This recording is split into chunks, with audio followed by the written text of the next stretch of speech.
Karen, have you seen my new shoes? You know, the gold ones that go great with my new dress? With the diamond things on them? I can't find them. They were in my room, in their box, so I don't know where they could have got to. You mean the ones you got the other day when we went shopping? And they were like half price? Yeah, those ones. Oh, I took them. Huh? What do you mean you took them? Exactly what I said. I took the shoes for myself. Why? Well, because I wanted them. You knew that I bought those shoes for tonight. I told you how this was a really important night for me. I'm attending a super important dinner at my college with some very esteemed members of very exclusive companies, and I need to look my best. This could literally be my future on the line, and I want to make a good impression. You need to give me back my shoes right now. I mean, why did you even take them? You're not going anywhere to wear them. You didn't even ask me if you could borrow them either. You knew that I liked these shoes. That's why I took them. What? Yeah, when we were shopping, I saw these shoes and I thought that they looked nice. But then you went and bought them and they were the last pair, so I decided that I was going to take them because you took them from me first. You never liked those shoes. When you saw them, you said they looked incredibly gaudy and that you'd not be caught dead wearing them. You only want them now because I like them and bought them for myself. It's so typical of you. You always get jealous over whatever I have and you take it for yourself. Well, I'm not going to let you get away with it this time. I need those shoes to go with my outfit, so you're going to give them back or I'm going to come and get them. I'm not giving them back. You stole them from me first. I might have said that I didn't like them at first, but that was before I got to have a proper look at them. You went and bought them before I could fully make up my mind. So, if anything, you're the selfish one for just taking the shoes that I wanted in the first place. I'm not arguing with you anymore about this, Karen. You have 3 seconds to give me my shoes or I'm coming into your room and grabbing them myself. 1. You're not going to scare me. I'm not giving them back. 2. You're acting like such a spoiled brat. It's pathetic. 3. Don't you dare come in here. I swear I'll tell Mom. I don't care. I'm coming to get my shoes. Alicia, how dare you steal your sister's things? I did not raise you to be like that. Mom, I didn't steal anything. Karen was the one who stole my shoes, which she knew I had bought for my important evening tonight, and she wouldn't give them back. I needed them to go with my outfit. You do remember just how important this night actually is for me, don't you? Hang on. Is tonight the night of that dinner with all of those investors and company owners? Yes. Oh, well, that doesn't mean that you can't share your things, though. You could have worn a different pair of shoes if push came to shove. You didn't need to barge into your sister's room just for a single pair of shoes. Ugh, I can never win with you. You always take her side. It might not matter to you, but I am sick and tired of Karen taking my things whenever she wants, without asking me, even when she knows that I need them. And you never tell her to stop doing it either. If you're not going to tell Karen to stop, then I'll just have to take back everything she stole myself. There's no need to be so dramatic. Look, next time, maybe just ask nicely. I'm sure Karen would give you your things back. She's just going through a rough patch at the moment, so we need to be a bit more understanding for her. Mom, making excuses for her isn't going to help her. Her so-called rough patch is entirely her fault. If she had actually turned up to her job and done it properly, then maybe she wouldn't have been fired. As far as I'm concerned, she hasn't bothered to look for a new one in the last 6 months, so her situation is entirely up to her. And it doesn't give her the right to take my things simply because she can't afford her own. Now, you're just being selfish. Your big sister needs your help, and you're just going to ignore her? When she starts actually taking responsibility for herself, then I'll show some sympathy and help her out. Until then, she's going to have to deal with things on her own. Anyway, I need to go now if I'm going to make it to the dinner on time. I'll be back later. So, I take it your dinner went well the other week? Huh? Oh, yeah, it went amazingly.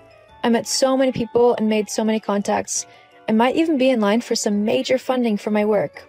Isn't that incredible? Uh-huh, sure. I'm also guessing you've had an increase in money as well? How'd you manage that?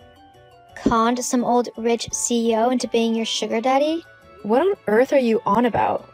Well, I just noticed that you seem to have a new car, and it's an incredibly fancy and expensive one at that. There's no way you could afford to buy that on your normal wage. So I'm guessing you've conned some old CEO into buying it for you. I have to admit, that's pretty smart. Shame I didn't think of it first. Oh, you mean the Porsche in the garage? Yeah, obviously. There aren't any other fancy cars around, are there? It's not mine. Yeah, I'm not stupid. I know it's yours. There's no way Mom or Dad could afford something like that. No, honestly, it's not mine. You're a rubbish liar. Anyway, I'm going to take it out for a while. I'm only telling you this because you'll just get Mom to yell at me again if I don't ask your permission to borrow it first. Karen, first of all, you're not insured to drive that car, so you can't take it anywhere. Secondly, it's not even my car, so there's no way that I'm letting you drive it even an inch off of the drive. I know you're just trying to lie to me so that I don't borrow the car, but it's not going to work, Alicia. I swear, Karen, if you touch that car, you'll regret it. Yeah, whatever. Karen, where are you? I told you not to take the Porsche anywhere. I can't believe you came into my room and stole the keys for it. Answer me, Karen. What do you want? Bring that car back right now. Why? Worried that everyone will think I look way cooler in it than you do? Don't worry, they already thought that. I told you that it's not my car, it's my friend's.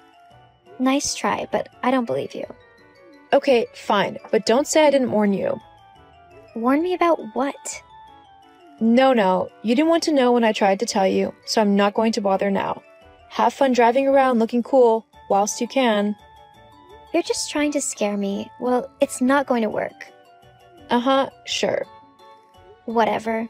Now leave me alone. I'm driving, don't you know?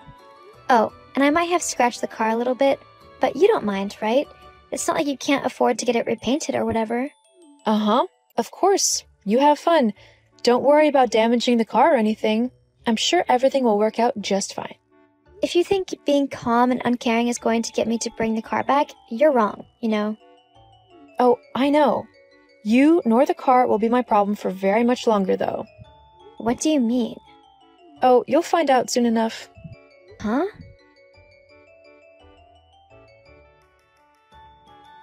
Alicia? I can't believe you didn't tell me who owned the car.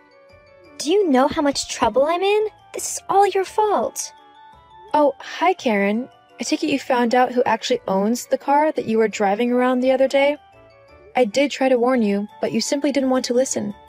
I guess now you've got to face the consequences. But you didn't tell me that the owner of the car was Melanie Hampstead, the owner of one of the most successful and influential beauty companies in the world. How do you even know her? Why do you have her car? Melanie was my friend from college. She graduated a few years ago before I did. But all throughout college, she was developing her company until it grew to the point that it is now. She actually gave me a job after that dinner. Anyway, she told me that she had to go out of town for a couple of weeks and asked me to collect her car, which was being worked on at the garage, and keep it safe until she got back. You could have told me all this before I took it out. Now I'm in a huge amount of trouble. I tried, but you just said that I was lying, just so that I didn't have to share my car with you. Yeah, well, now she's suing me for stealing her car, and she's even threatened to get the police involved because I've banked it up a little bit. Well, that's your fault. I thought the car was yours. I was trying to teach you a lesson. By purposefully wrecking the car that you thought was mine? How selfish and petty can you get? Look, you're going to have to talk to Melanie and just explain the whole situation to her, okay? I can't afford to pay what she wants, so just tell her that you said that I could drive it. That way, it'll be on you, and I won't have to be taken to court. You know, I just can't afford this right now. LOL, that's not happening. How do you think she found out about you driving it to begin with? You mean you told her? Yep. I knew that you'd probably damage the car just to be spiteful to me, so I told Melanie all about what was happening. Thankfully, she remembered you from when you'd come and visit me at college, so she knew exactly what kind of person you are. She told me that she sorted it all out and not to worry about the car. Now I know what she had in mind, and I have to say it's quite nice to see you finally facing the consequences of your actions for a change.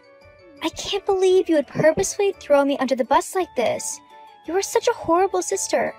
You're the one who should be going to court, not me. Why? I haven't done anything. Yes, you have. I should be the one with a good job and able to do what I want. Instead, you lord it over me that you think you're better than me. Well, you're not. Karen, I've never thought that I'm better than you. I've just worked hard to get to where I want to be. You've not worked hard for anything in your life. Instead, you just blame everyone else for all of your problems. Well, this time, there's no one else to blame but yourself. And you're going to have to face the consequences of your actions whether you like it or not. Maybe next time you'll actually listen to me when I try to tell you not to take something that doesn't belong to you. Please, Alicia, just take the fall for this for me. No, Karen. It's time you actually acted like an adult instead of a spoiled child. Ugh, I hate you. In the end, my friend took Karen to court over the theft and damage of her car. Karen tried to blame everyone but herself for what had happened, but the judge simply ignored her. He ordered her to pay Melanie a substantial amount of money in reparations for all of the damages that she had caused to the Porsche. To do this, Karen had to get a job at a local supermarket, which she wasn't a big fan of. But with no other way to pay Melanie the money, she had to stick it out. Meanwhile, I went on to work for Melanie and developed a great relationship with her.